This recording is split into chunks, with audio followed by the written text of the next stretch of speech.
So, welcome all of you to this live session on Margali, on the Margali sadhana. So, I just wait for a few more people to join. Okay, that's great.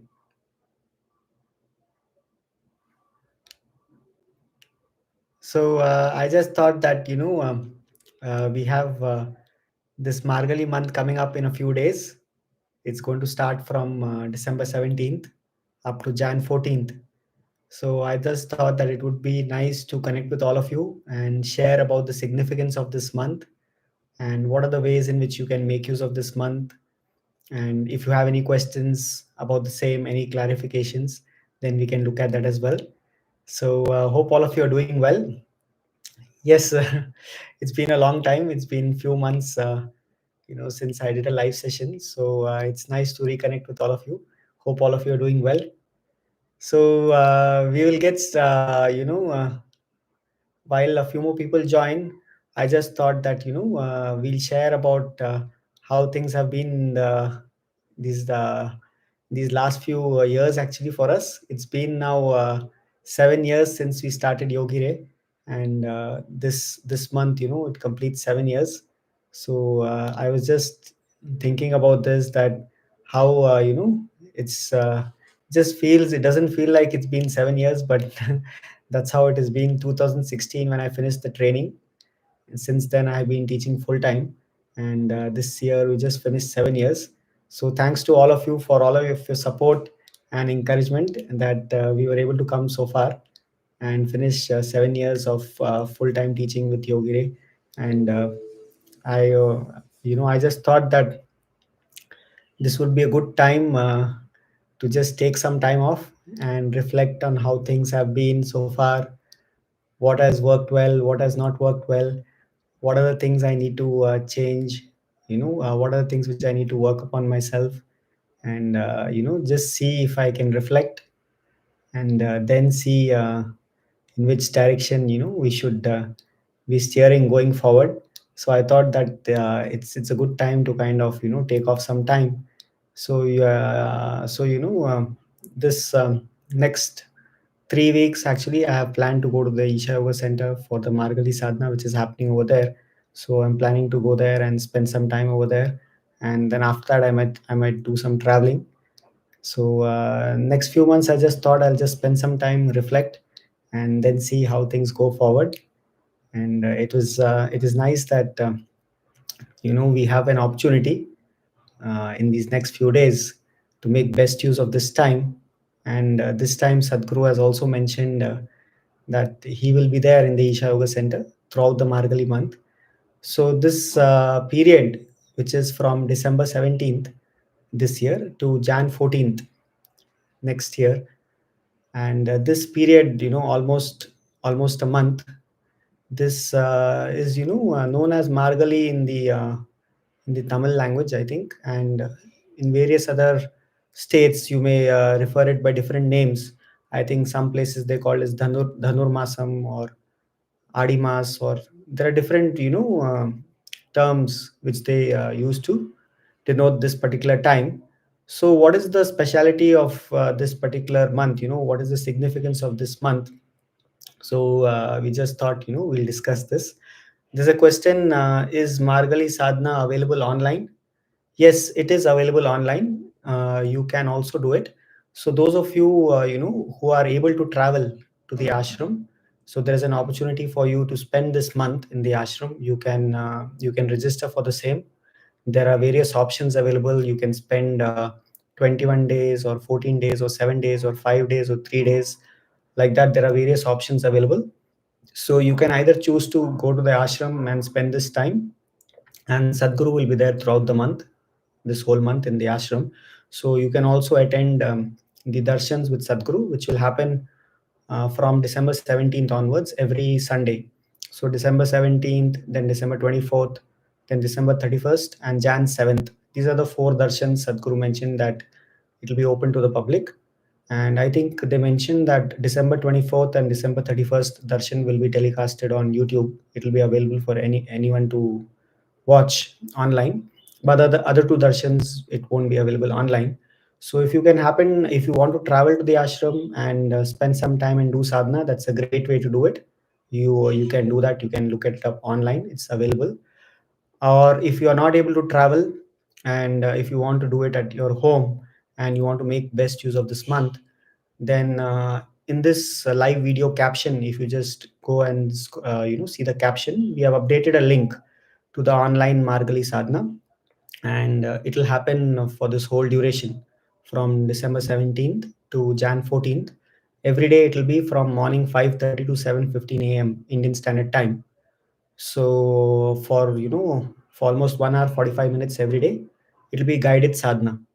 So it's a good time for you to join online. You can visit that link, and I think sometime just on 17th, if you log in using that link, then I think just before the timing, they will start broadcasting. There will be some joining link. You can join that, and I think as part of this daily sadhana, it will cover, Guru Puja.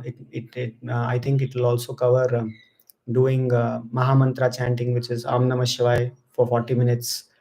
Then there will be Shambhavi Mahamudra guided by Ishanga. So this sadhana is only available for those who have completed inner engineering program, the Shambhavi Mahamudra program. Those who have been initiated into it, and also there will be Margali sadhana mantra chanting, during this time.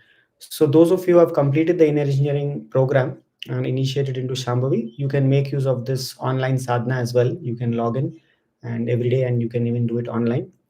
If you haven't done in engineering yet, I would say there's still time. If you can do it online, it's available online, so you can even explore that. It will be a good time for you to immerse yourself in sadhana for this almost a month duration. So what is the significance of this month actually? So Sadhguru mentioned that during this Margali month, actually what happens is that the sun is closest to the earth during this time of the year. So because of this closeness of the sun to the earth during during this month, what happens is that the gravitational pull of the sun is more during this time, and because of this there's a natural pull downwards. There's a natural pull downwards, which is more towards conserving and preservation of life. So when there's a natural pull downwards of the energy, it is something which is more conducive for one to stabilize, for the system to stabilize. So there were various sadhanas devised just to make use of this natural movement, in during this month when the whole pull is downwards.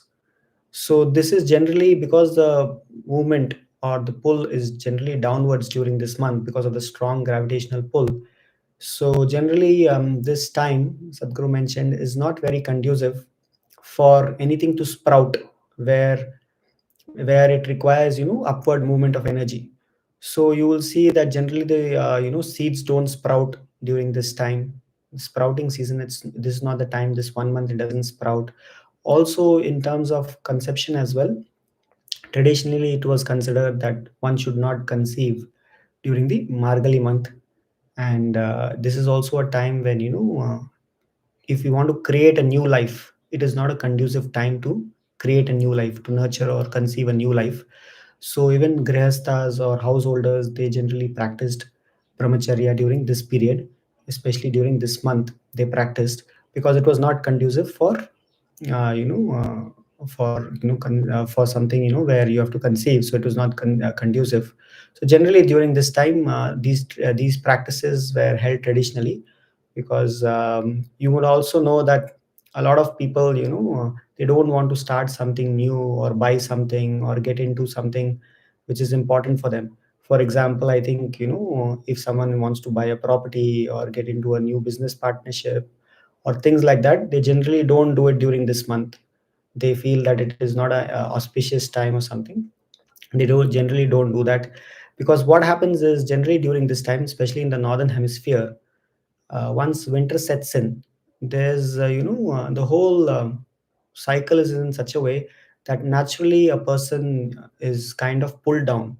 So a little it generally there's a tendency for a person to become a little depressive. towards these months.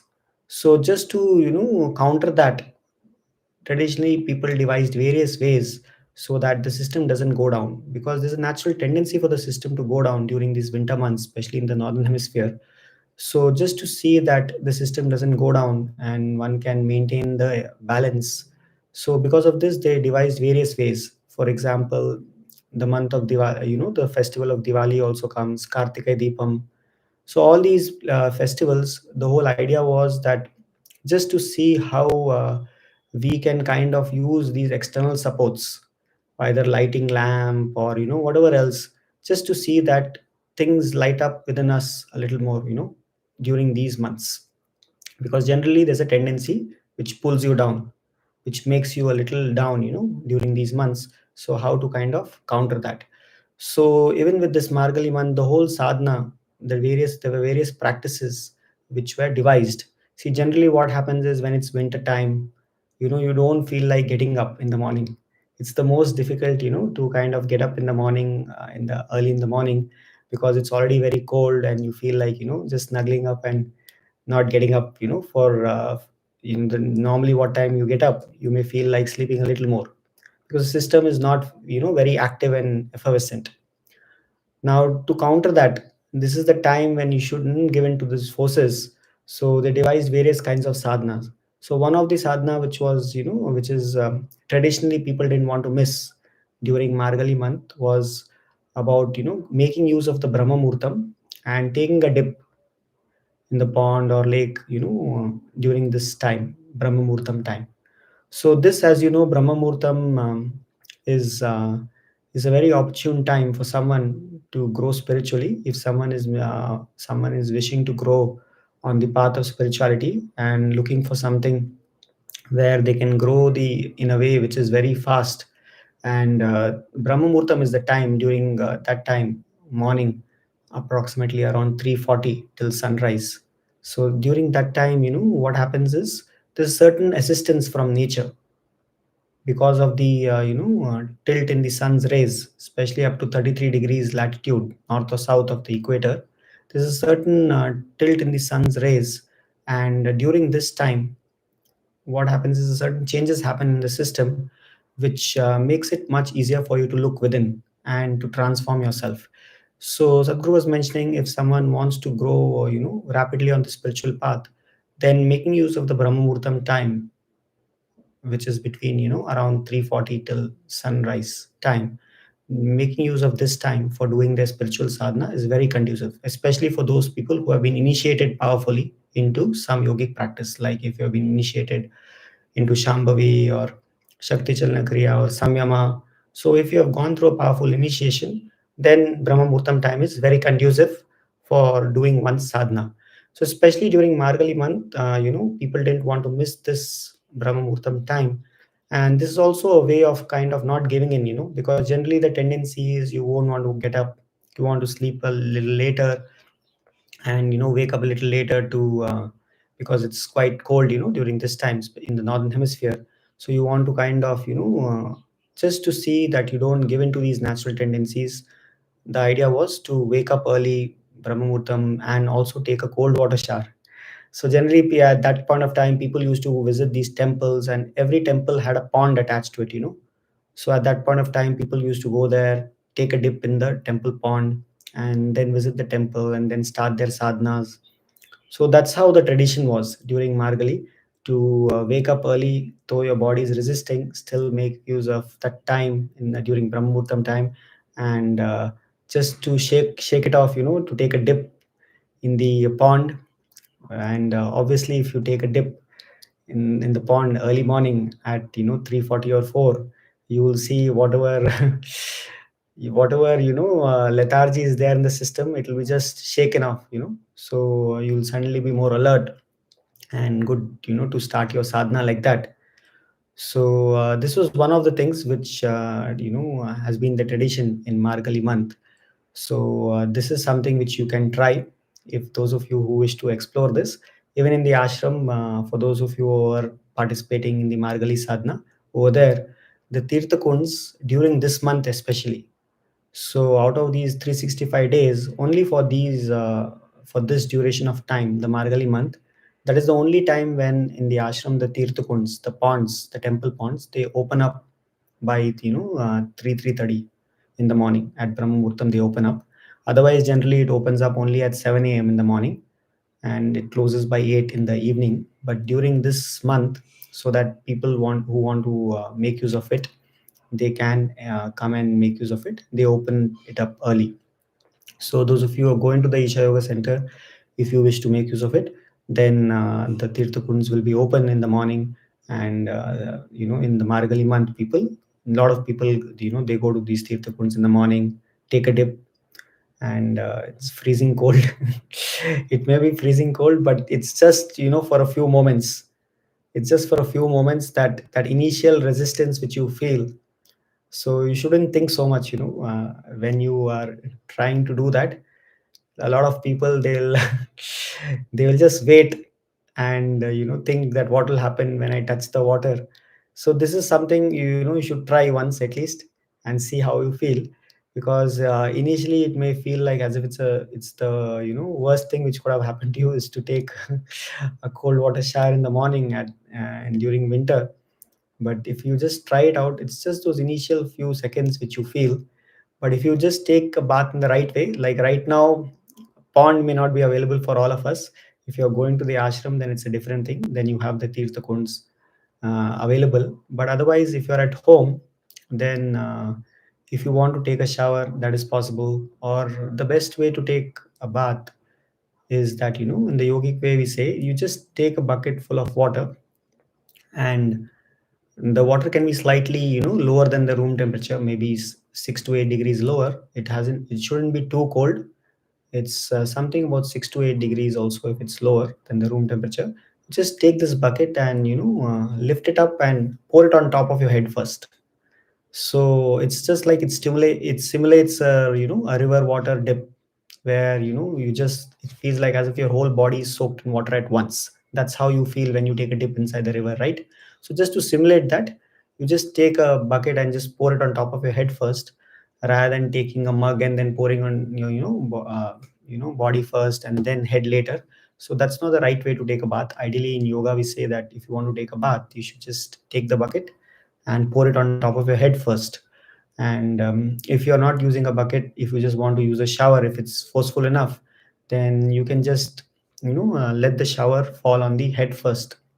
And for women who don't want to do that, you don't want to wet your hair every day, you can just take some water and in your palm, and just pour it on top of your head, in the middle portion.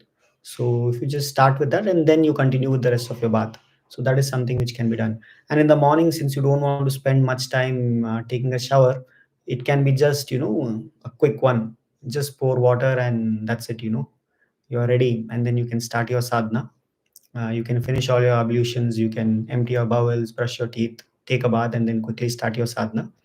That is the best way to do it. And if you want to have another elaborate bath later, maybe during the evening or before you sleep, then that's the time when you can use soap and other things. Otherwise, in the morning, if you don't want to spend much time, just take the water and finish in just a minute's time, the bath is done. So that's something which can be done. So those of you who want to experiment, it will be good time for you. This From December 17th onwards, this Margali month is starting.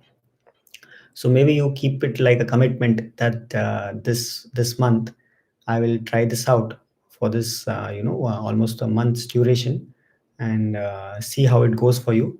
It will break many things actually. A lot of limitations will break if you just take up this sadhana for 1 month. And if you are not able to get up at Brahma Muhurtam and do that, you can at least target 5:30. Like this online sadhana will start at 5:30. So at least try to see if you can target that, which means wake up by around 4:45, 5 o'clock, finish taking a cold water shower before that, and then be ready to start your sadhana by 5:30. At least that's a good start. You can do that. And if you find that you are in a very cold place, you are up north and you feel that it's extremely cold, freezing, you're not able to take a cold water shower, it's fine. Maybe if that's not practical for you, you at least have a lukewarm water shower, and make use of this Brahma Muhurtam time, or at least before sunrise, that time to do your practices. To whatever extent you can follow, you just try to see. The ideal would be definitely to take to simulate, a cold water shower, a cold water dip, like a dip in the pond in at Brahma Muhurtam. But if that's not possible for you, to whatever extent is you want to get into it, maybe maybe at 5:30 before sunrise, or or earlier, which whatever is possible for you. See if you can at least try to do that sadhana for the next 1 month, so that at least your practices will get stabilized. A lot of limitations will break if you just see how you can stabilize this.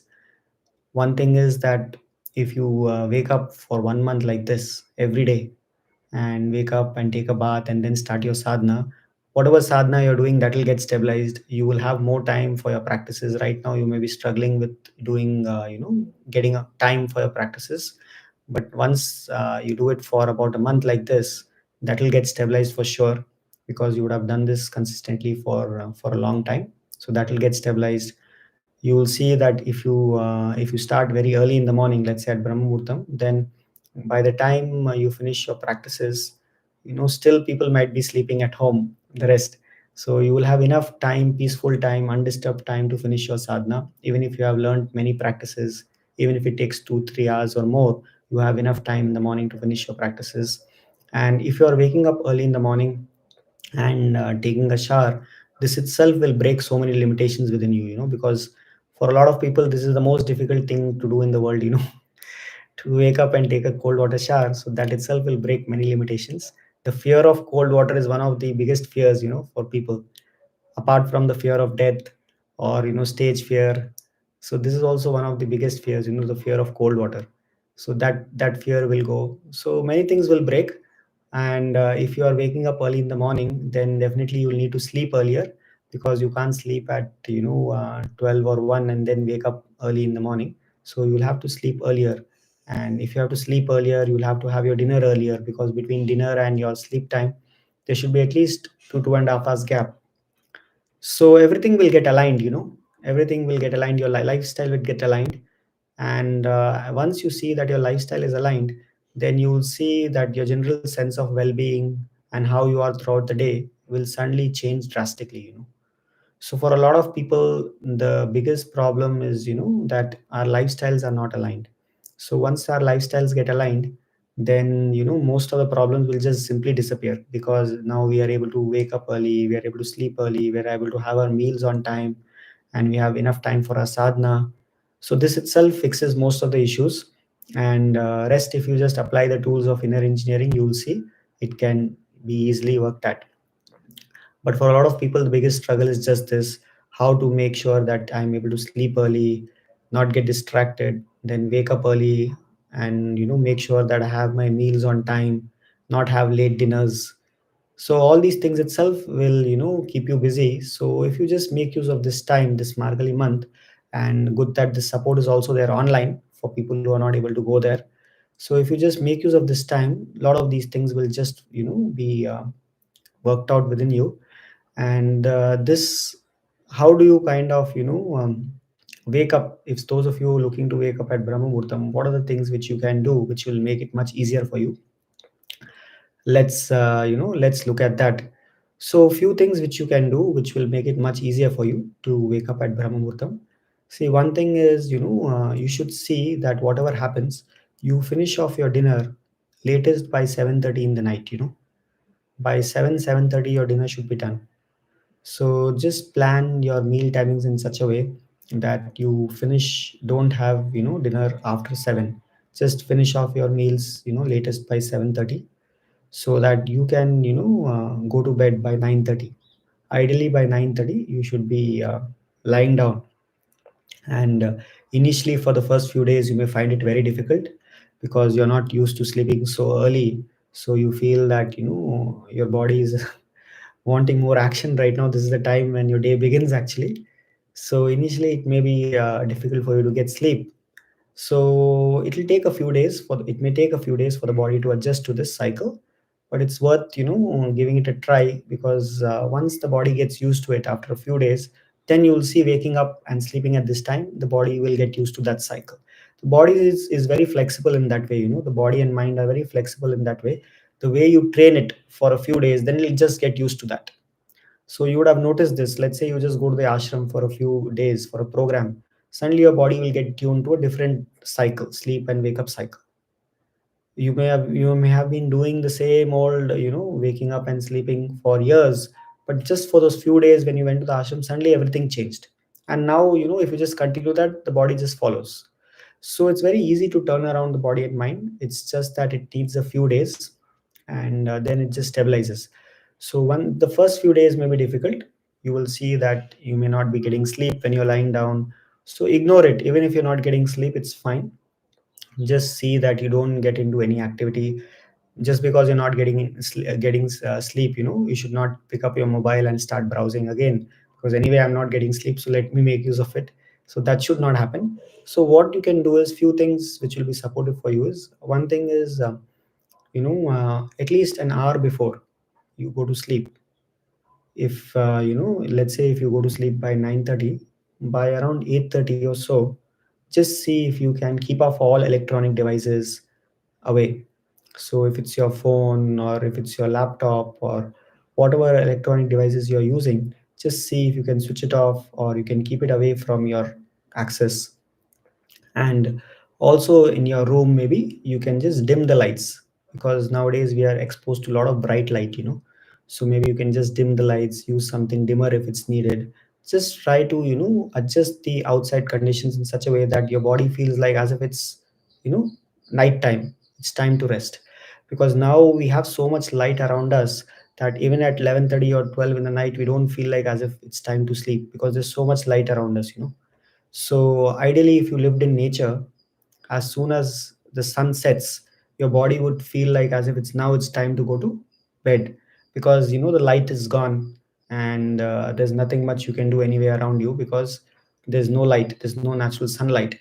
So if you lived in nature in the forest, let's say, then after sunset, your body would anyway try to go into sleep mode, and before sunrise, your body would anyway come awake, because you are in the nature, and soon as the sun comes up, you can't miss it. Now we can miss it because we can close the windows, we can put shades, we can put curtains, we can isolate ourselves completely, so that we don't know when is sunrise, when is sunset. We may be completely oblivious to that. So right now we can do that, but ideally, if you are staying in nature, then you would know these things. So just to kind of try to create the similar atmosphere at home, see if you can dim the lights after dinner. If you're watching television, etc., these things you should try to avoid after dinner. See if you can reduce your conversations. If you have a book to read, that is a good time to do that. You can maybe spend some time reading with just a small light on. That's something which you can do. Or if you have if you want to spend time just sitting and contemplating how the day went, reflecting how the day went for you, what are the things which worked for you, how well you were throughout the day, and what changes you need to bring about, something which you want to plan for tomorrow, you can even do that. You can visualize yourself waking up and early in the morning tomorrow, and how your day goes. You can try to visualize that. Visualization is a very strong technique which can, if it's powerfully manifested in your if it's powerfully created in your mind, then the same thing can also be manifested outside. So in the night before you go to bed, you can sit and try to visualize yourself waking up early, and how the rest of the day is, you're joyful. So these kind of things you can try to do an hour before you sleep. Or if you have been initiated into some meditation like samyama, or if you have learned isha kriya, or simple breath watching, just simply sit and just do some meditation. Especially isha kriya, those of you even who have not been initiated or who have learned any yogic practice, Isha Kriya is easily available online for free. You can just learn that, and every day, just before you go to sleep, just see if you can do the Isha Kriya meditation. That itself will, make a huge difference. So do spend that time, last hour before you go to sleep, to do something which is free from devices, and where you don't need to have any bright lights, and you can just kind of keep it little low. And also You can take a bath before you go to sleep. That will also make a big difference. Generally, people feel that if they take a bath just before they want to sleep, it will actually make them more alert and they may not be able to sleep well. But actually, if you just attempt this and see, just experiment with this for a few days, you will see that actually your sleep quality becomes better. Because when you just take a bath before you go to sleep, it kind of washes a lot of things, not just from the outside of your body, but even a lot of mental impressions. It just gets cleared. You may have noticed this, like suddenly on a certain day you're not really kind of feeling very good about things, and just you just take a cold water just you take a shower and suddenly you feel very fresh. Or if you just go outside and you feel the breeze, you take a wind bath, now suddenly you feel cleansed.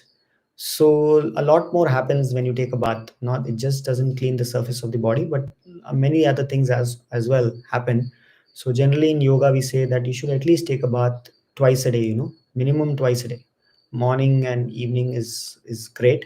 If you can even do more than twice, thrice or four times a day, three times a day is actually very common.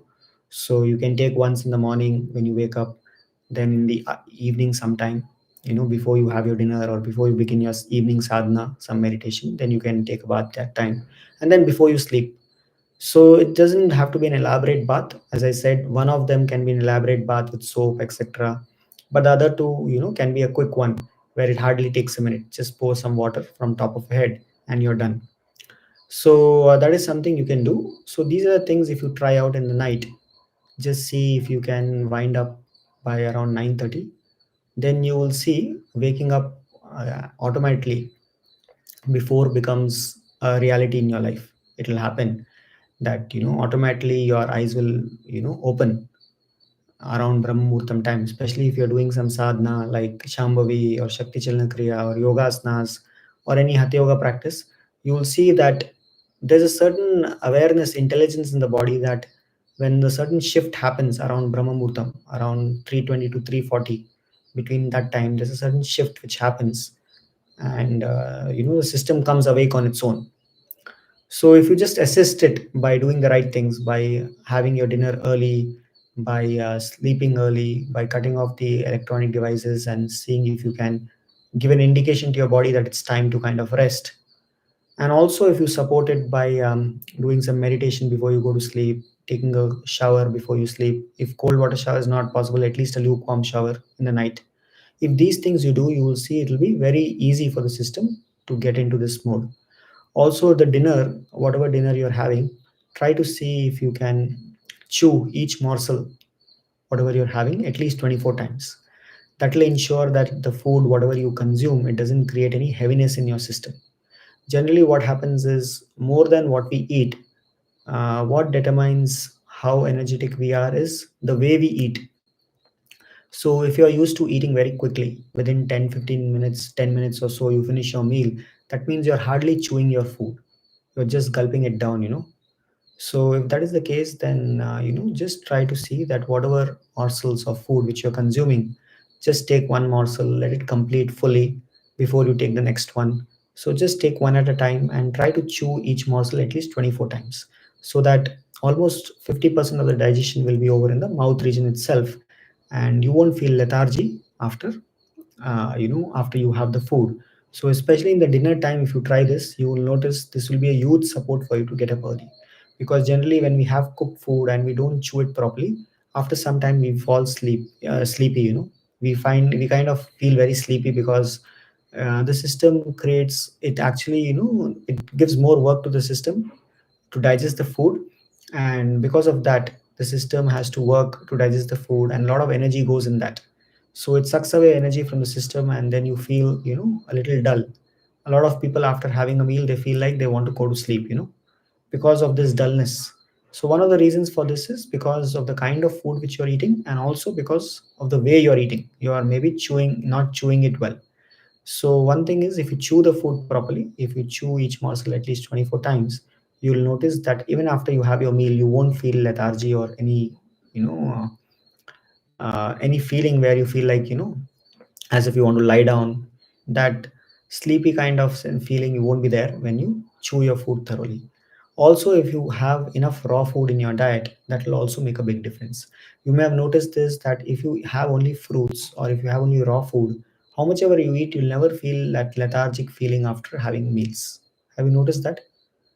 But after a cooked meal, you may feel that lethargy, because raw food goes to the system very quickly. It gets digested very quickly. If you eat a fruit within 2.5 hours, actually 1.5 to 2 hours, most fruits will get digested. If you eat a raw vegetable, it will take between 8 to 12 hours to get digested. But if you eat a cooked vegetable, it may take around 18 to 24 hours to get digested. If you eat non-vegetarian food, it may take more than 48 hours to get digested. So based on the kind of food which you're eating, the more you eat raw food, it's more easy for the system to digest it quickly. So if you have at least 50% raw food, you will see it will be much more conducive for the system. So Sadhguru was mentioning that for as part of the Margali Sadhana guidelines, he recommended that people should have at least 60% raw food in their meals. So try see if that is possible for you to implement. Raw food means fruits, nuts, dry fruits, sprouts, so salads, anything which is not cooked is raw. So you can have different types of fruits which are available in your region. You can have sprouts, you can have dry fruits, you can have nuts like ground nuts, cashew nuts, almonds, raisins. So you can have all of that. You can even have salads, vegetable salads you can make, and different kinds of things which you can make, which doesn't require any cooking process. So there are a lot of things like this which you can make, which will be easy for the system to handle. So if you bring in at least 60% of raw food into your diet, that will be a huge support. If that is not possible for you right away, at least start with 20%, slowly start seeing how you can increase it by 10% each day, and in a few days time you will be able to stabilize yourself. So ideally, 50% or more of your diet, if it's raw, it will be very supportive for you. If you feel you want to have one meal completely raw, that is also something which you can do. Maybe you can have your dinner completely raw, and lunch can be a mixture of both. Or otherwise, if you have 3 meals a day, those of you who are having 3 meals a day, maybe your breakfast can be completely raw, fruits and sprouts, nuts, etc. Lunch could be a mixture of both, and dinner could be predominantly raw. So you want to mix it up like that, that is also fine. You want to have one complete meal raw, one complete meal cooked food, that is also okay. If you want to have both together, then first have the raw food and then have the cooked food. But in a day's time, whatever you're having in a day's time, if at least 50% of that is raw, it will be a huge support for the system, especially during dinner. If you have, you will notice it will be easier for you to wake up in the morning. So try to chew your food thoroughly, whatever you're having. Even if right now you are having more cooked food, if you make it will make a huge difference if you chew the food thoroughly. So if you want to chew your food thoroughly, that means you have to ensure that when you have dinner, there are no distractions. You shouldn't be watching Netflix or YouTube or doing multitasking by replying to your messages or having a call while you're eating. So cut out all the distractions. Dinner time could be like your sadhana time. When you're doing Shambhavi, you don't do all these things, right? So similarly, think that this is your food meditation which you're doing right now. Cut off all these distractions. Just sit silently and have your food. Only then you will be able to count the number of times you're chewing a morsel, and you will be able to chew the food. One of the reasons why we are not able to, chew the food properly is because we are doing many things at that time. We are standing and eating, we are talking, we are conversing with people, we are watching things outside. All these things are happening when we do dinner, when we have dinner or we have breakfast or we have lunch. So because of this, we are hardly able to pay attention to the food which is going inside, and we don't have that awareness whether we are eating enough or whether we have overeaten, etc. But if you pay attention, so in the ashram, if you come to the Bhiksha hall, you will see everyone will be sitting silently. Nobody speaks while eating. They'll say an invocation before starting their meals. They will sit on the floor. They will fold their hands and bow down to the food, and then they start eating. These things make a huge difference in creating a proper atmosphere. So try out these things. Okay, so just to reiterate, try to have your meals by 7, ideally in the night.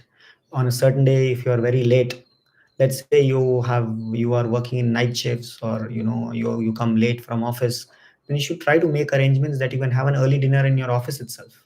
maybe by 6 o'clock itself you can have your dinner and then leave your office. When if it takes time for you to travel from your office to come home, you can try to make arrangements so that you can finish your dinner early. Or on a certain day it's not possible at all for you and you just missed it, it became very late. On that day maybe you should just skip your dinner, or just have fruits or raw food instead of having cooked food late in the night.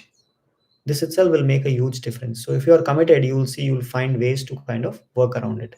So finish off your dinner early, then take see if you can target bedtime by around 9:30, by an hour before, let's say by around, if it's possible immediately after dinner itself, stop all electronic devices. Or if that's not possible for you because your uh, work involves all of these things, then at least an hour before you sleep, see if you can keep off the electronic devices. You want to read a book, you want to meditate, you can do all of those things. Reflect on the day, see if you can take a shower before you sleep, and then sit for some meditation like Isha Kriya meditation or Samyama or breath watching or something like that, where you just focus on yourself. So just do that and then try to hit the bed by 9:30. Before you go to bed, you even visualize yourself, see how you want the day to be next day, what time you are waking up. Just this intention, if you create that you're waking up early in the morning, let's say 3:30 or 4, whatever time you want to wake up, just see if you can visualize the day.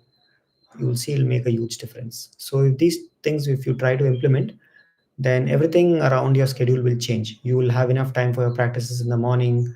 You will have your if you're having 3 meals a day, you will have your breakfast early, you will have your lunch early, you will have your dinner early. If you're having 2 meals a day, ideally if you're over 35 years of age, you should be having 2 meals a day. So generally in the ashram they have it at 10, between 10 to 11 in the morning, and between around 7 p.m. in the night. So that's the ideal way, where you have at least 10 hours gap between 2 meals. So if you are following that, then it's great. If not, if you're having 3 meals, see if you can have at least one meal raw. Maybe breakfast could be raw, and then you have your lunch, and then you have your dinner. But it's very important, if you just do this one simple thing of having your dinner early and going to bed by around 9:30, you will see waking up will become much easier. It's waking up is not an issue for most of us. Sleeping early is the issue, right? That is the biggest issue, because if you sleep early, waking up early will be a natural consequence. But to make sure that you sleep early, that is where you'll have to do a lot of work to see if you can cut off the distractions, educate people around you, because for them the day will be starting by 9:30. So seeing how you can create an atmosphere where they understand that why you're doing something like this. Maybe initially you'll find a lot of resistance, so you'll have to work your way towards that and see how things happen. So if you try these things, then waking up and making use of this Margali month will become much easier for you. And as I said, if Brahma Muhurtam is difficult for you, then at least you can target 5:30. In the ashram, the general schedule is at 5:30 they start their practices with Guru Puja. So before 5:30, they're all ready by taking a bath, finishing off, clearing their bowels, brushing their teeth, etc. So which means they wake up by around 4:45 or something.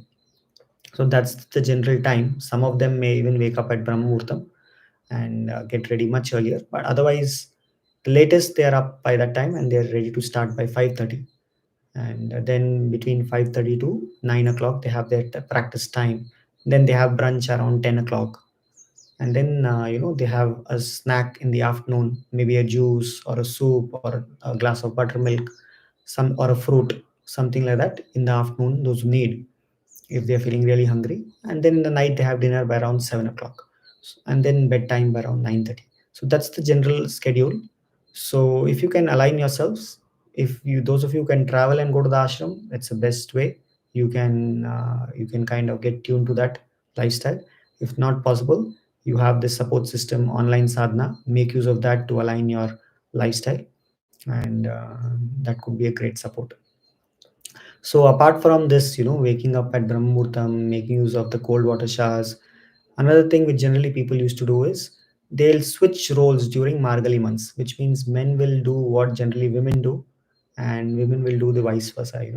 So generally geometry is more associated with masculinity. So where men generally look at the geometry or the form, and women are more focused towards the color and stuff like that. because that is how it is generally. So Sadhguru was mentioning that during this month, people switch roles. So what? So generally, these geometric forms, which is more associated with masculinity. So women tend to do that. They try to draw these geometric, elaborate patterns in front of their homes. So we refer to that with various names. In South we call it as columns, or I think otherwise people call it as rangoli. So where they use some rice powder and a mixture of other things, I guess, where they make beautiful intricate designs. And every day, even now there are many YouTube channels like this. If you search online, where for the whole Margali month, they will tell you, that this is something which you can try today. You can try this design, this column design in front of your house. Tomorrow you can try something else. Nowadays people are using those templates where they just put it, and then it's a ready-made template, and people just fill the gaps. But otherwise, traditionally people knew what kind of form to make and which day what form to create, because based on how the day is, maybe on Shivaratri or on Purnami or on Amavasya, it will be a different form. So they were more in tune with nature. So even these forms, were varying accordingly. So that's something which women generally were doing during Margali month. They used to take care of this, drawing these elaborate columns or rangoli in front of their homes. And men, took up the roles what women generally do, which is singing and dancing in devotion. So they generally went around temples, singing songs and chanting bhajans, hymns, or whatever, like this devotional kind of stuff, which they used to dance around and do that. Generally, women generally do that, but during Margali month, this role used to switch. So even now, I think in Tamil Nadu at least, this month is very popular. You will see that lots of musical festivals, concerts, dance, arts, culture, lot of things will happen during Margali month. Some of the best musicians converge to the city, especially if you are in Chennai, etc. You will see that Margali month everyone is aware, and it's very famous for arts, culture, music, etc. Because traditionally this month is very big in terms of its celebration of this. So even now this culture is maintained, especially in Tamil Nadu. You will see this has a very big significance this month. There'll be a lot of musical festivals and classical music concerts, etc. during this month.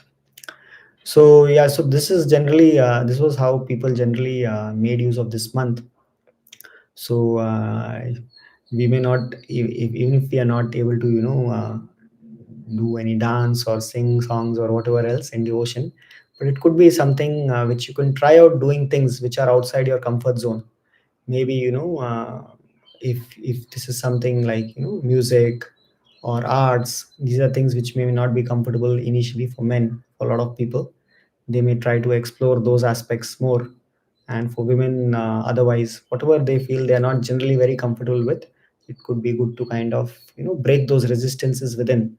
Because generally whatever nature is pulling you towards, you are trying to kind of you know uh, counter that and see how you can keep your system effervescent so that it doesn't go down.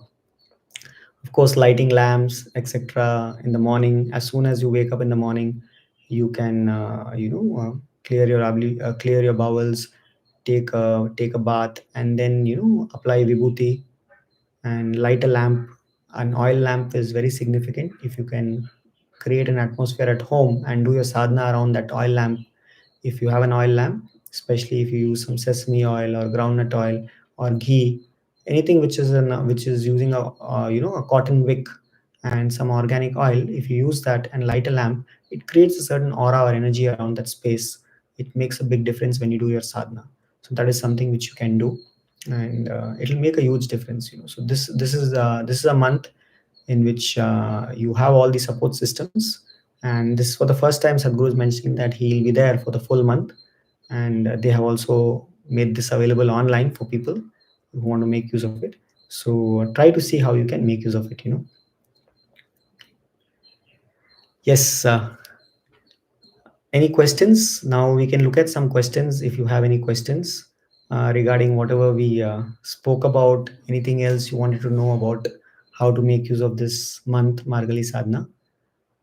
Anything you have a question, you can please share on the comment section. Okay.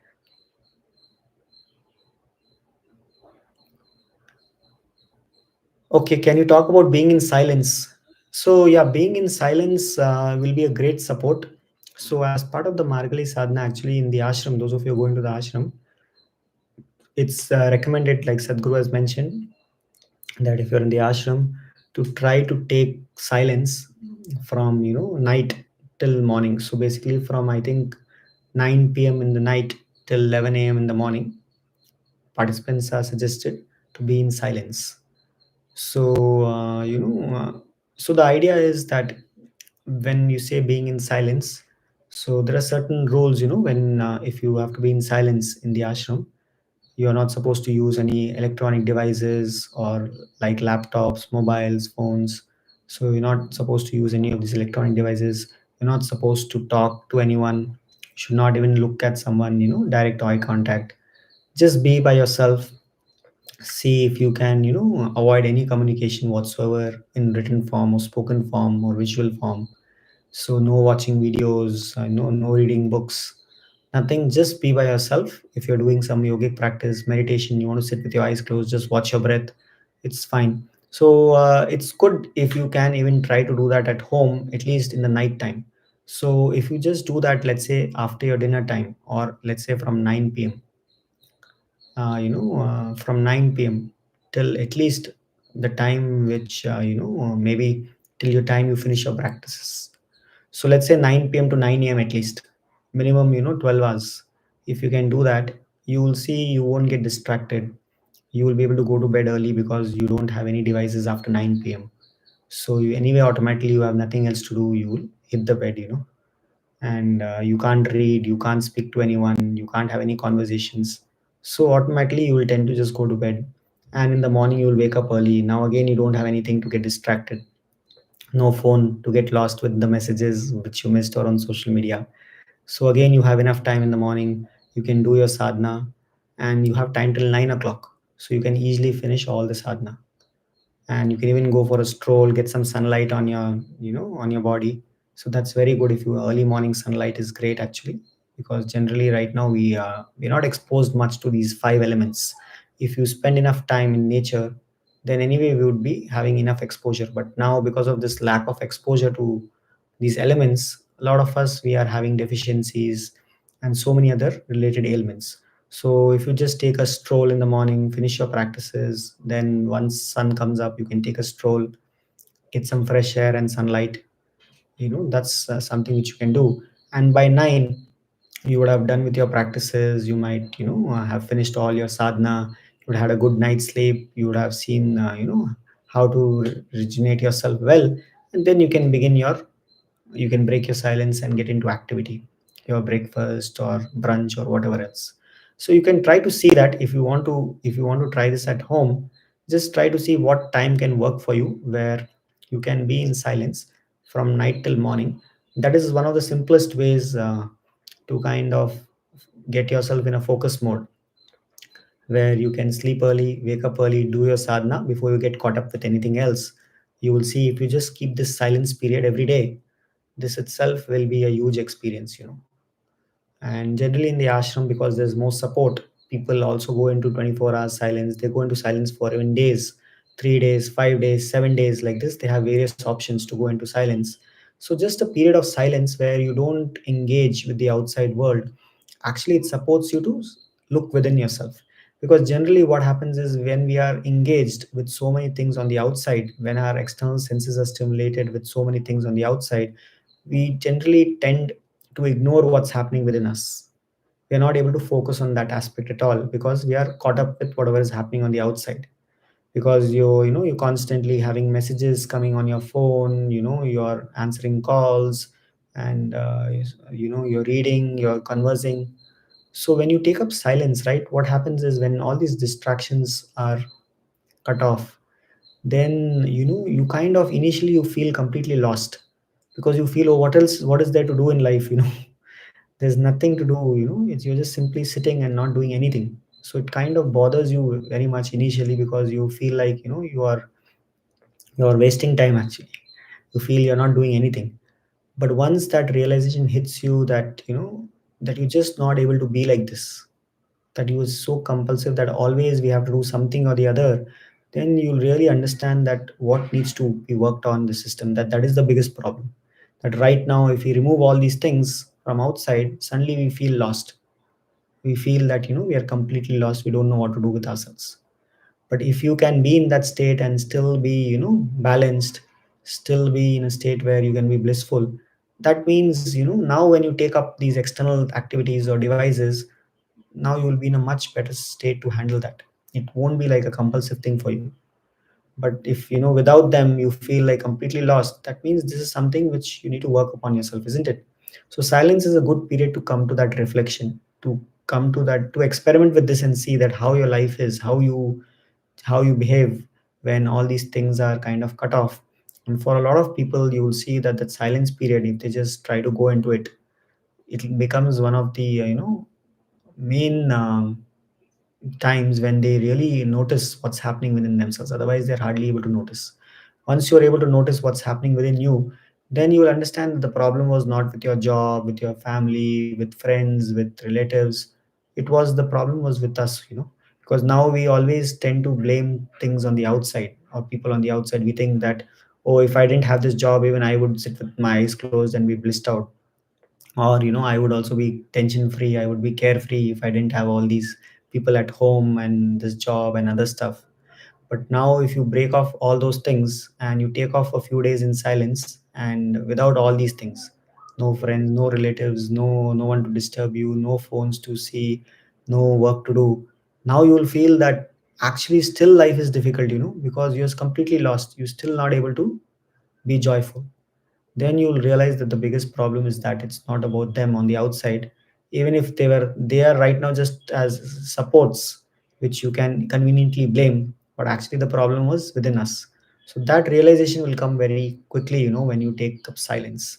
Suddenly you'll realize, oh, this is the problem, the problem was not external, the problem was within me, because now all these things are removed. No job, no people, but still it's miserable, that means something needs to be worked upon myself. That is the beginning of taking an inner step. So silence is very highly recommended, especially Sadhguru keeps mentioning this, that the whole atmosphere at the ashram has been made in such a way that people can come and take up silence regularly. So you should make use of the ashram. You shouldn't go to the ashram and just shop around and then come back. If you go to the ashram, you should try to make use of the ashram space, where you spend some time in the ashram, take up 3 days silence. Or if you have a cottage, book a cottage and at least take half a day silence if you can. Try to experiment with this and see. If you go to the ashram, right, if you spend enough time in silence, they have these structured programs where you can take up 3 days, 5 days kind of 3 days kind of silence. Those of you who have done samyama, they can take up even 7 days, I guess. But otherwise, everyone who has done in engineering can take up 3 days silence, and they'll give you a schedule, like what time to wake up, what practices to do, what time to have your meals, what time to go to the temple, what time to go to the tirthakund, what time to sleep. Everything they'll give you a schedule. You don't have to think. You just have to follow the schedule. So just 3 days itself will make a big difference. So I generally, every 3 months I try to take up 7 days silence. So I've been doing that from many years. That makes a big difference to help me reset and come back on track if I've gone off track, and to see how I can intensify my sadhana. So it's a good time. So if you haven't done this before, I would say this month is a good time to experiment. If you can go to the ashram, it's still open. You can register and go, or you can be at home. Try to take up this night silence at least, from the time you sleep and till the time you finish your practices in the morning. See if you can keep yourself in silence mode. Okay. Okay. There's a question. The online sadhana offered for Margali by Isha, what is its fees? So what I heard, it's free. It's free for people who have been initiated into Shambhavi Mahamudra. So the link is shared on in the caption, Anna. So just look at the caption for this video. In the PS section, you will find a link mentioned. You can go there, and I think on 17th the link will open up there. Okay, so I don't think there's any fee involved in that. Okay, how to register for the online sadhana? I don't think there's any registration. Just check the link which I have shared in the caption, and you will see that. Let me see if I have it here again. The link. I think I already shared it in the caption, so it should be there. You can just check it out over there. So yeah, so that's something which you can do. Okay, what are the different sadhana we can do to connect or purify water element? Okay, so you there are different ways in which, yeah, since 72% of our body is water, so Sadhguru mentions that that water being the dominant element, if you just stabilize this water element, it will lead to stability in the system, whether it's physical stability or mental stability. So generally psychological imbalances are connected with imbalance in this water element. So there are, so the whole Margali month, these practices are designed mainly to be in touch with the water element, because this water element, if we stabilize this, more than 72% of our body is water. So if we just stabilize this, it can bring stability to the body and mind. So this Margali month, especially the whole sadhana or practices are designed to be in touch with this water element. So that's why taking a dip in the morning, or taking a shower in the morning at Brahma Muhurtam, and various other practices are designed. So there are a couple of things which you can do to stabilize this water element. One thing is, you can see, as I said, which I already shared in the morning, to take a shower, cold water shower preferably. That's something which you can do. Apart from that, doing some Hatha Yoga practices and Kriyas. If you have learned some Hatha Yoga practices like Surya Kriya, Surya Shakti, Yogasanas, so or Shambhavi Mahamudra if you have learned, or Shakti Chalana Kriya, do some simple practice like Hatha Yoga and Kriyas. That will also help to balance. And also seeing if you can make use of this Margali mantra. So there's a certain mantra. If you go to the Sadhguru app, you will find in the meditation section, in the yoga and meditation section, if you go to the yoga subsection, in that there are various meditations listed. Like you'll find Chit Shakti, you will find Isha Kriya, you will also find Margali meditation. Okay, so that meditation you can make use of it and you can do it every day. It's like, I think it starts with some Yoga Yogeshwaraya chant, then you have to chant, close your mouth and chant, so like that it continues for 7 minutes. So Sadhguru mentioned that mantra, it kind of creates a certain reverberation in your system which brings a certain balance. So that's something especially which is very beneficial, and if one chants that during this Margali month, it will be very effective to get the system to a balance. So you can even make use of that mantra. You can do that Margali meditation every day. If you are joining the online sadhana, then as part of the sadhana itself, they will do this Margali mantra. So that is also something which can help you. Apart from that, you can also see that you can drink water from copper vessels. So if you store your water, drinking water in a copper vessel overnight, and in the morning you can have water from that vessel, it will be very effective. It will remove certain toxins from the water, and you can drink that water in the morning. That is very, very effective. So that's something which you can do. Also, before you drink the water, you can just look at the water, go down to it, thank the water for making your life happen, because without this, you wouldn't be alive, isn't it? So just looking at the water with a certain gratitude, going down to it, and then consuming the water can make a big difference. So these are some simple things which you can do to stabilize the water element. And as Sadhguru was mentioning, that for women the percentage of water is even higher. It's about 78%. So that's why you'll see the way men and women are. It's very different. The feminine is considered more fluid. Yes, so even literally that's true, because the percentage of water is more for women, as the crew was mentioning. So it's very important to take care of this water element. If you do some Hatha Yoga practices, once you start doing some Hatha Yoga practices like Surya Kriya, Surya Shakti, Yogasanas, if you have learned any Hatha Yoga practice, if you start, it will help you to bring a balance in your system. And also, if you have been initiated into Shambhavi Mahamudra, I would suggest that if you can at least do one Kriya and one Hatha Yoga practice every day, it will make a big difference. So those of you who have learned Shambhavi Mahamudra, or one of the kriyas like this, you can continue with that and also try to learn one Hatha Yoga practice. either Surya Kriya, Surya Shakti, Angamardana, Yogasanas, whatever is comfortable for you. Try to learn that because it will be helpful for you to keep your body in a good shape. And Hatha Yoga as a deep science by itself, it can lead to balance and stability in the system, because nowadays we are hardly doing any physical exercise. So most of us, we do not leading very active physical lifestyles.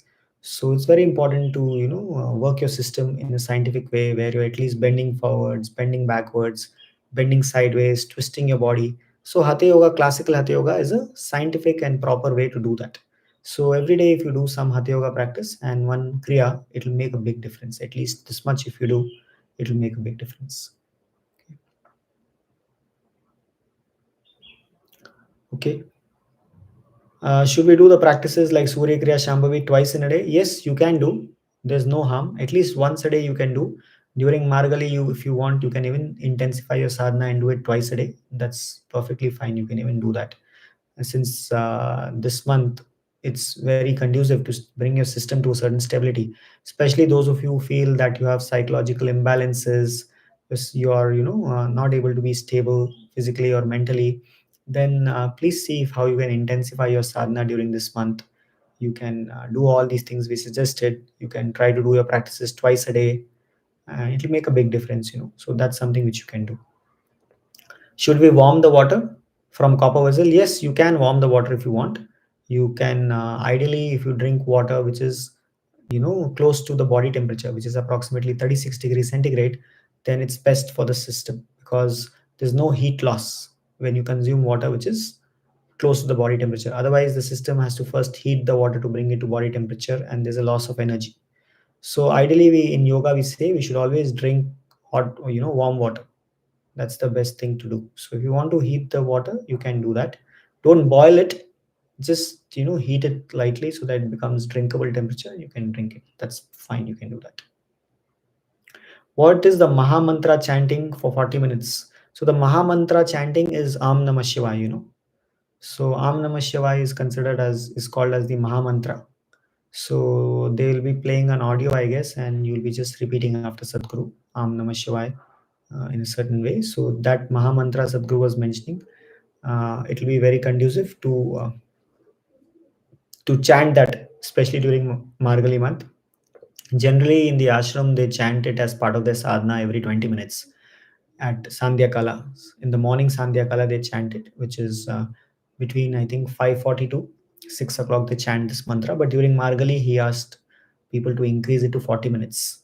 So that is the Maha mantra chanting actually, Am Namah Shivaya, which will be chanted. Okay, sometimes I wake up at 2 a.m. Can I start doing practice by 2:30? Yeah, that's fine. Whatever time your body gets up naturally when you feel well rested, that's good time for you to get started. It's not that you have to wake up only at a certain time. If you feel that your body is well rested in just 3 hours of sleep or 4 hours of sleep, and you feel completely well rested, ready to begin, then you can even start early. It's not an issue at all. As you become more and more energized, you will see that the need for sleep can reduce.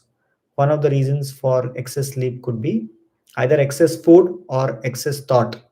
Excess consumption of food or thought creates lethargy in the system. Sadhguru mentions that. So either you're constantly, your mind is running all the time, then you will see your sleep quota may increase. If you're not able to keep a distance between you and your mind, if constantly you are, it's like thoughts are running all the time and you're just going after them, then you will see sleep quota can increase. If you're consuming excess food, again sleep quota will increase. So if this thought process and this food itself, if it's kind of brought to a certain control, then sleep quota can also come down drastically. So whatever time you feel well rested and your body comes awake naturally, if you sleep at the right time, then your body will come awake whenever it feels well rested. So whatever time that is, it is good. It's okay. Walking before or after meal, is it correct? Yes, of course. You can definitely walk before the meals. It will be helpful for you to digest the food better. And apart from that, even after your meals, Sadhguru was mentioning this in a particular article, that if you just walk half an hour, or an hour earlier before you have your food, barefoot on grass, then it integrates the system in a certain way, and it will be very conducive for you when you have your meal to integrate it. And also, once you finish your meal, again you can walk for about 20 minutes or so Preferably, if you can walk barefoot, just see if you can take a stroll or do some light activity which doesn't require much physical exercise, physically intense, not something very physically intense, something like a light walk, stroll, or dance, or something like that. If you just do, it will help to digest the food also better. So yes, before and after. If before and after is not possible for you, at least after is good. At least after your meal, it's good if you can do that. And ideally, barefoot is best, especially if you have a garden outside, or even otherwise, if you're in an apartment and it's possible for you to kind of walk barefoot, you can do that. Even at home, you can try to walk barefoot. But even outside, if you can walk barefoot after your meals or before your meals, it will make a big difference actually. Okay, what is the order of doing the sadhana? Should we do Margali sadhana first and then followed by Hatha Yoga and Shambhavi? Please advise. So, so basically here, your Margali sadhana, if you are doing online, if you're doing the guided version, which the online sadhana, then anyway they will explain the order to you. So best is that you always finish the Hatha Yoga first. Always you should finish the Hatha Yoga first. Start with Hatha Yoga, then move on to your kriyas like Shambhavi Mahamudra, and then whatever else is there, you can do. So for example, here you can do Hatha Yoga first, do your Shambhavi Mahamudra, and then Margali sadhana, that mantra chanting that you can do at the last. So I think that is the way the online sadhana is also structured. There is no Hatha Yoga as part of it, but I think they will be starting with Maha mantra chanting, and then they'll be doing guided Shambhavi, and finally they'll be ending it with Margali sadhana, the mantra chanting. So you can start with Hatha Yoga first, and then move on to Kriya, and then the last. Same thing if you're waking up at Brahma Muhurtam also, then also you can follow the same order. You can start with your Hatha Yoga practices, finish off your Kriyas, and then if you have any other practices like Isha Kriya, Bhakti Sadhana, or chanting, etc., you can even do that. Or if you have been initiated into Samyama, or you've been powerfully initiated, then in the morning you can do breath watching at Brahma Muhurtam. So that's also possible. So important thing is, what will happen is, one thing you'll notice that especially if you're starting this new, when you wake up at Brahmurtam, then after some time, if you just take a bath, and it'll just shake off the lethargy in your system and you will be alert. But if you don't take a bath and if you just sit for your meditation or sadhana, then after some time you will see you will fall asleep, because already your body is wrapped up half out from the bed.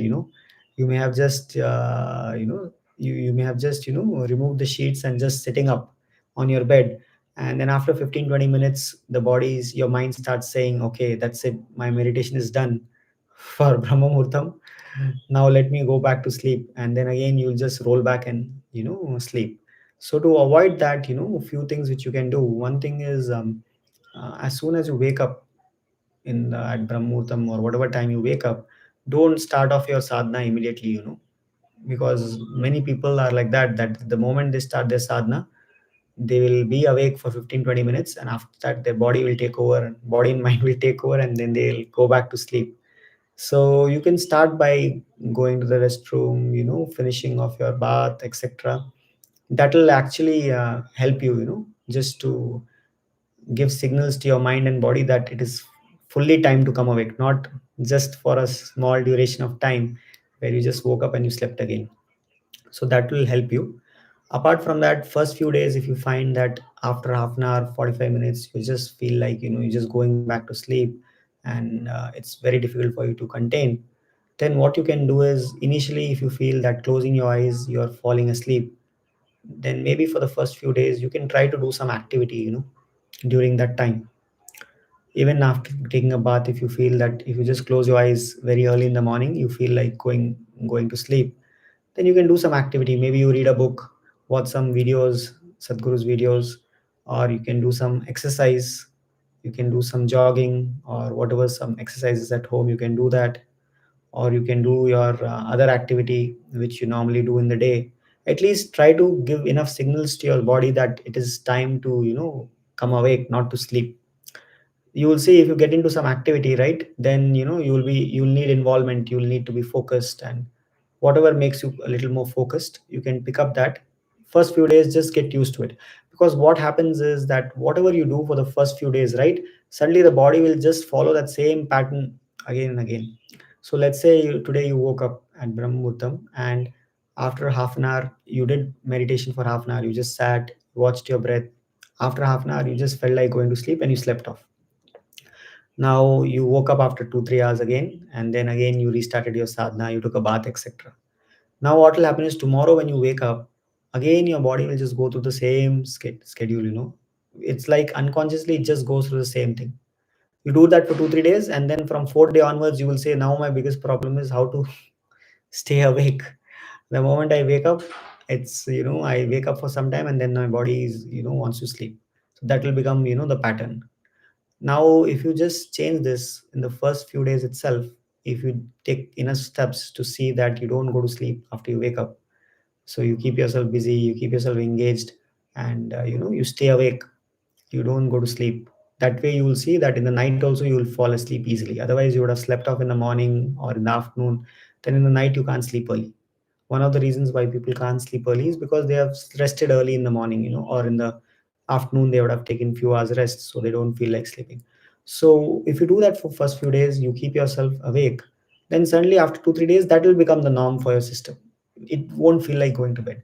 So the body is like this. Just observe this, whatever you follow for first few days, your body just gets used to that pattern.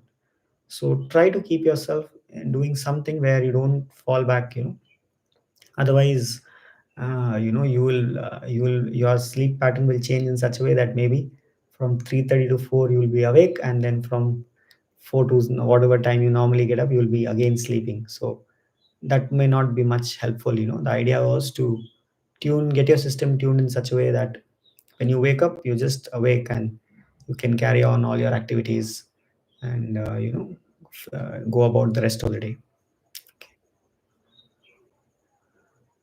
Okay, I'm seeing a lot of questions. Okay. So please don't ask more technical questions about practices, because you can check, these things offline, like how many cycles to do, should we do before preparation, after preparation. These things you can always discuss with any Hatha Yoga teacher from whomever you have learned, or otherwise you can, message us on our inquiry number and we can help you with that. Okay, so that's something which we can look at it, separately, because not everybody has done practices, those same practices, so it may not be very relevant for all of them. Okay, and you can do your practices twice a day, as I mentioned. There's no harm in doing twice a day, and number of cycles, etc. All these things you can just ping us separately on the inquiry number, then we can help you with that. Okay, which practice can help me overcome social anxiety and shyness? Any practice will help, Anna. It's not about a particular practice. You start doing some yoga every day. Start with Shambhavi itself. Get initiated into Shambhavi Mahamudra itself. That itself can help you. Okay. If I have to do one practice of Hatha Yoga without missing to enhance perception, which is that, pick up any practice, it will work. You do Surya Kriya, you do Yogasanas. If you have less time, then I would suggest do either Surya Kriya or Surya Shakti. Yogasanas will take a little more time for you to finish. So if you have less time, start with Surya Kriya or maybe Surya Shakti if you are more looking for physical, physical fitness and strength. You can even do that. Or even Angamardana is fine if you're looking for, something more physically intense. But whatever practice you do, do it every day, it'll make a difference. In the ashram and Margazhi sadhana, will we receive Hatha Yoga corrections? I'm not aware of that, Anna. Actually, even I don't know. It's the first time they're organizing this. Whether there'll be corrections or not, I'm not sure. I heard it will be guided yogasanas. Now, whether there'll be scope for corrections or not, I'm not sure. Maybe you can always discuss with the teachers over there and see if they can help you with corrections. But I don't know. I doubt there will be time for corrections if it's guided, in the morning. Okay. Okay. Which can Nadi Shuddhi Sukha Kriya help me overcome social anxiety? Yes, it can. It helps to create a certain balance. Nadi Shuddhi Sukha Kriya, it balances the system. So any balancing practices like Sukha Kriya, Nadi Shuddhi, arm chanting, these practices you can try to intensify it during Margali month, because it will be very useful for balancing the system. Okay, let me see if there are any other questions. Can we take Sanjeevani instead of raw food? It's not instead of raw food. Along with raw food, apart from raw food, you can even take Sanjeevani. Sanjeevani is a mixture of different types of millets and grains. So it is very helpful if you want to have a balanced meal. If you're struggling to have different types of grains, etc., and if you just want to have something which will help you have a balanced meal, then Sanjeevani is a good option. So you can have Sanjeevani, you can have your fruits, raw food, and then have Sanjeevani, and then have your cooked food. Or in your breakfast time, you can just have Sanjeevani and fruits. That is perfect. You can even do that. And you can even have an instant Sanjeevani, carry it with you when you go to your office. Just take some warm water, mix it up, and have it. It can be a great drink energizer. So Sanjeevani can be had. You should try to have more Sanjeevani during, if you want to increase the amount of energy which you are getting without having a food which is cooked. Then Sanjeevani is a good option. It's like semi cooked. It's a good option. Especially in programs like where you have to be very intense in terms of energies, like Samyama silence program with Sadhguru. There, the diet itself is comprised of these things. More of raw food and Sanjeevani, fruits. So stuff like this, it will be very helpful, or boiled food. So it will be helpful actually. Sanjeevani can be taken, but it's not a substitute for raw food. It's just that instead of having a lot of cooked food, you can have more of Sanjeevani. That will be more appropriate to describe. I want to raise my ushna. Will yogasanas help? Yes, yogasanas will help you to raise your ushna or energy or heat levels. It will definitely help you to do that. It's good to keep your ushna levels a little high, especially it being winter time in northern hemisphere. It's good to keep your ushna levels high. Yogasanas will help you with that. Hatha Yoga will help you with that. If you have horse gram, it can help you tremendously with that. It helps to raise the ushna. Also, generally, people have sesame, or till, it's called in Hindi. So sesame or till, that is generally what they consume in winters, because it increases the heat in the system. So that is also something which you can have. It will be very, very helpful. Sesame is highly nutritious as well. It's very good. You can have that also more in winters. It's a great snack if you're looking for a snack to give you quick energy. It's a great snack to have. Okay.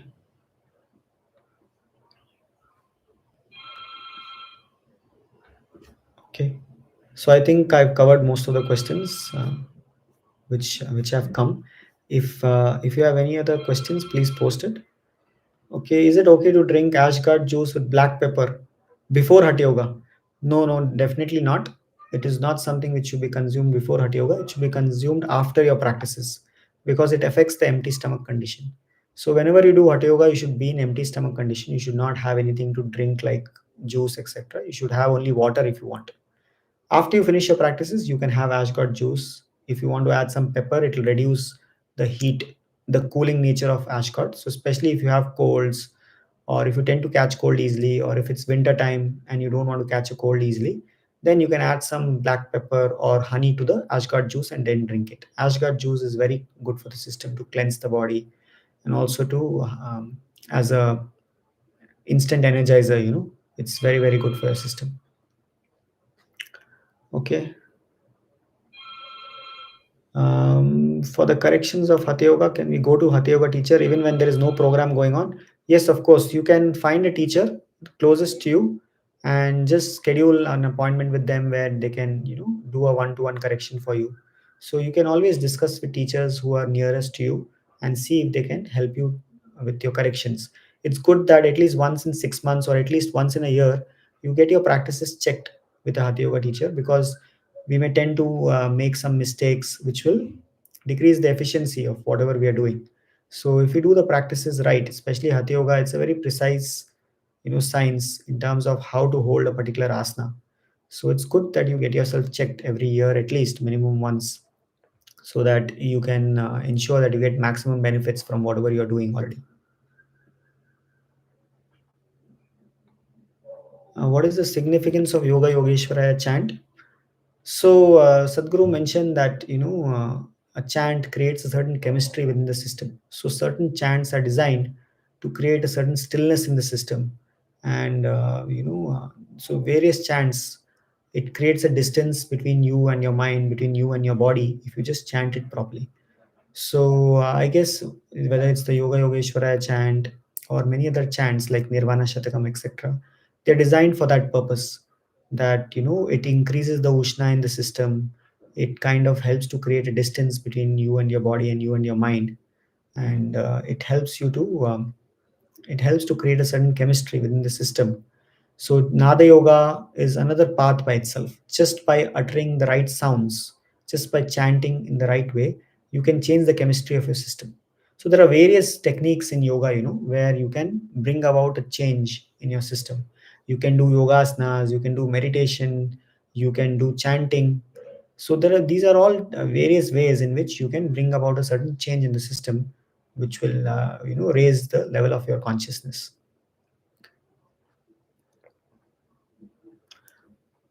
How to intensify stillness? So one of the best ways in which, if you want to intensify your stillness, is to reduce your speech. So if you just see, if whatever you speak, if you can reduce that by half and still convey the same thing, then suddenly you will see, you will be aware of each and every word which you're speaking. Suddenly it will come into your awareness, your speech will come into your awareness, and once that happens, a certain stillness will envelop you. So if you want to intensify your stillness, then try to become more aware of what you speak. So one of the things which Sadhguru mentions is, just try to speak 50% less. Speak 50% less, write 50% less of what you normally do, and still convey the same thing. Then you will see that every word you utter, every word you write, you will suddenly become more aware of it. That how do I kind of say the same thing in less words? Otherwise, right now, our speech is something which is happening with an awareness. If you just bring that a little bit into your awareness, you will see your stillness, the way you're able to sit still, will suddenly be enhanced.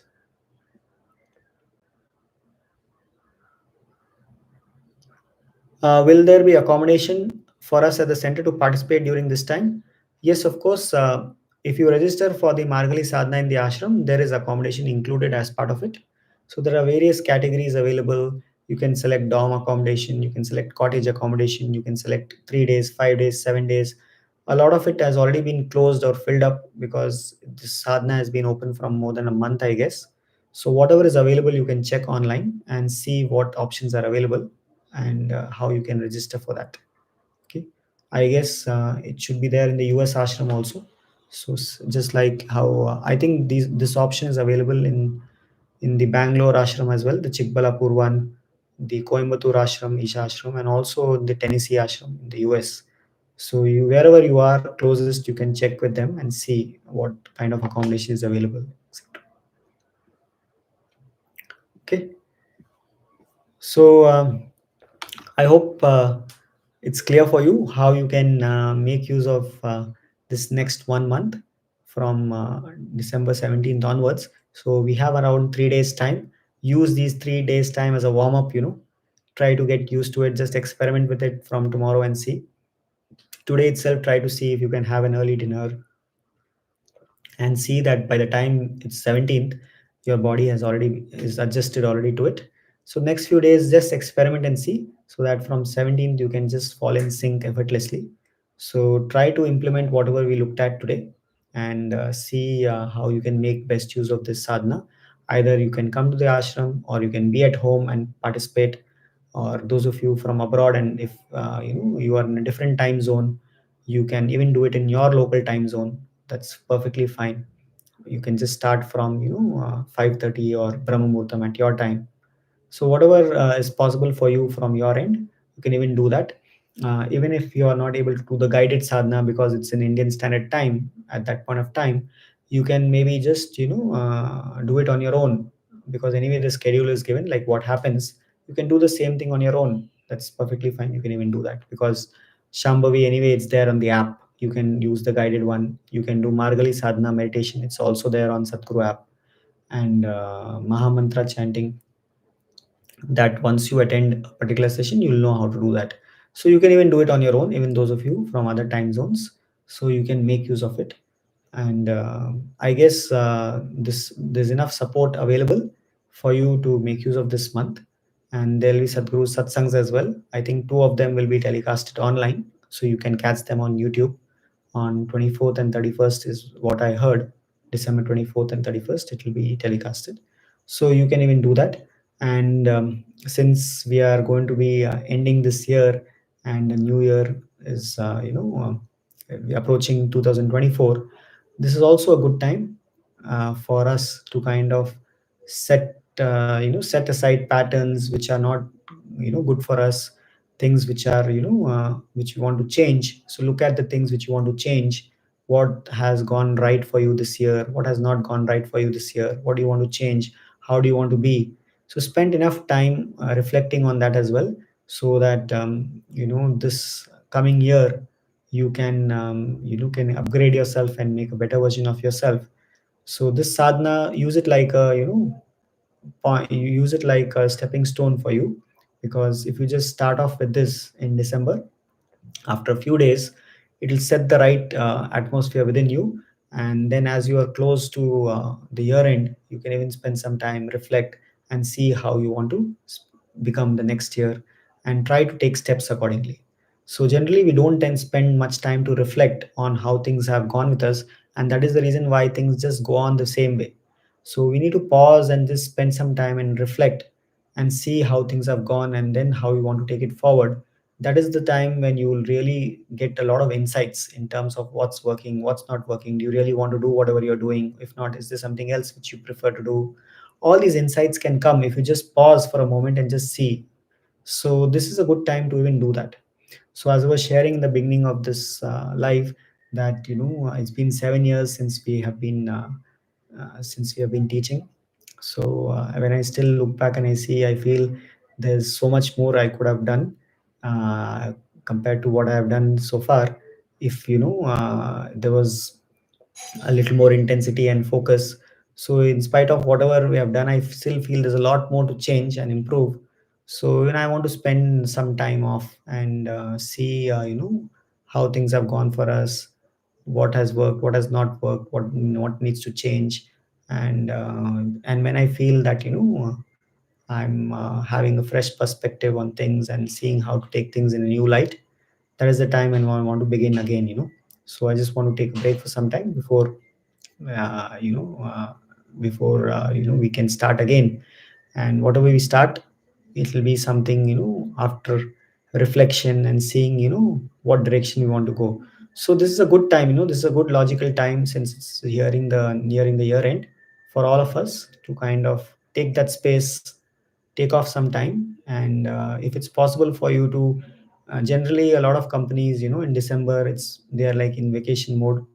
So if it's good for you, you can take off a few days, travel to the ashram or any other place where you feel you'll get some time to spend on your own to reflect, or even at home if you feel you can do that.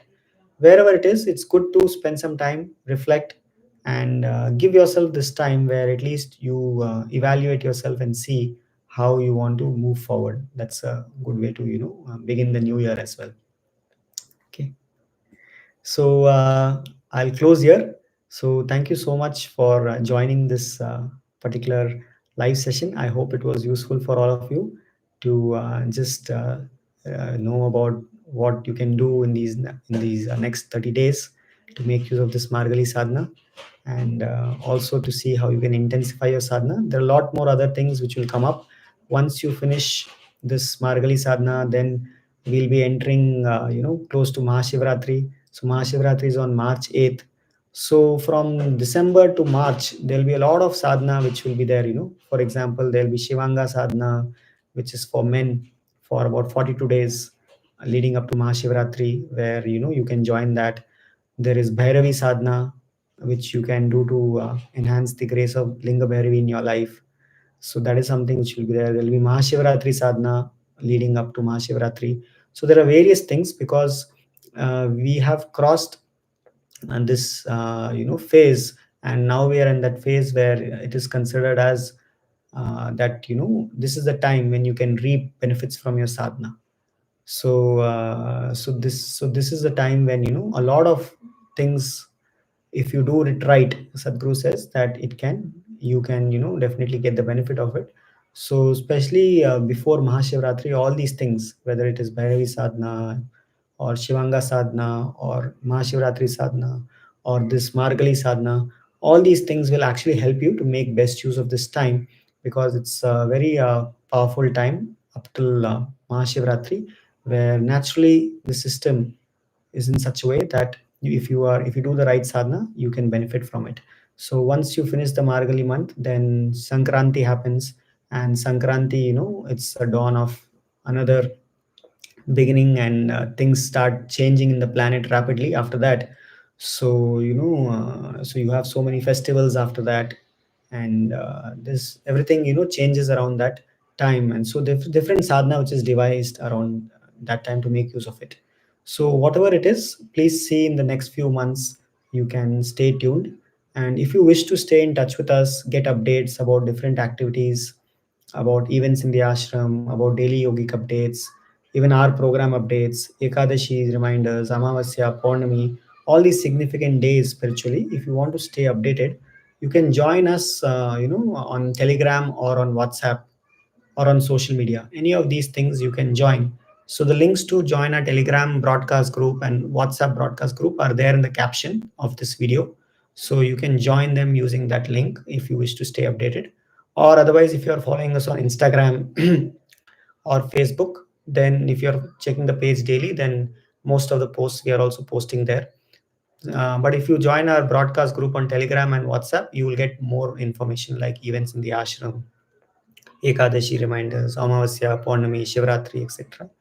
So you can stay in touch with us. And whenever we do any programs, whenever we plan our programs next, whether it's online programs or offline programs, you can even hear from us. We generally have a program for making use of Brahma Muhurtam and for incorporating all the aspects of a yogic lifestyle. It is called as Dvijas. So where where we generally doing it for 21 days. It starts at 3:30 a.m. Indian Standard Time for about 1.5 hours. So a lot of people who have gotten who did that program, they actually, it helped them to kind of make use of Brahma Muhurtam to align their lifestyles in such a way that they can make use of this time. So that is also something we generally do. We also have a program on food, yogic diet and cooking. So that's something, if you're interested to learn more about what to eat, how to cook, and how food can make a difference to your energy levels, then yogic program on food, the Ahar program, is also what we do online. We have programs for children where we teach them practices, yogic practices about food, about how to stay in touch with the elements. So we do it online and offline. Online in a format which they can join from anywhere. Offline in a residential format where they stay and spend time with us for 3 to 5 days in a certain location on the outskirts or in a farm, etc. And we also have Hatha Yoga programs where we teach different Hatha Yoga practices. So these are the kind of programs which we have. So whatever is suitable for you, whatever you wish to learn, you can always get in touch with us when we do the programs. Or there are teachers around you, nearest to you, you can get in touch with them and you can learn. And that's something which you can make use of in these next few months whenever you feel inclined to learn. Okay. Will the daily sadhana be available online if I'm working when it is live? Um, if I'm working when it is live. I'm not sure if I got your question correctly, but this daily sadhana, it's not recorded, it's something which will happen live. So it will happen only at that particular time from 5:30 to 7:15, that Margali sadhana. So if you can join during that time, you can, join, but you should not be doing anything else. You should just be doing the sadhana at that point of time. So thank you so much for joining, and wish all of you a very happy and blissful Margali month and even more to come. And also a very happy Merry Christmas, and wish you a very happy New Year in advance. Hope all of you have a great time. And those of you who are coming to the Isha Yoga Center, hope to catch up with many of you in person in the center. So I'll be there in the ashram from 16th onwards, actually, for this sadhana. So if you are there in the ashram, it will be good to catch up with you. I think some of you will also be coming for Samyama or other programs. So it will be nice to meet you. So have a good time and wish you all the best. Namaskaram.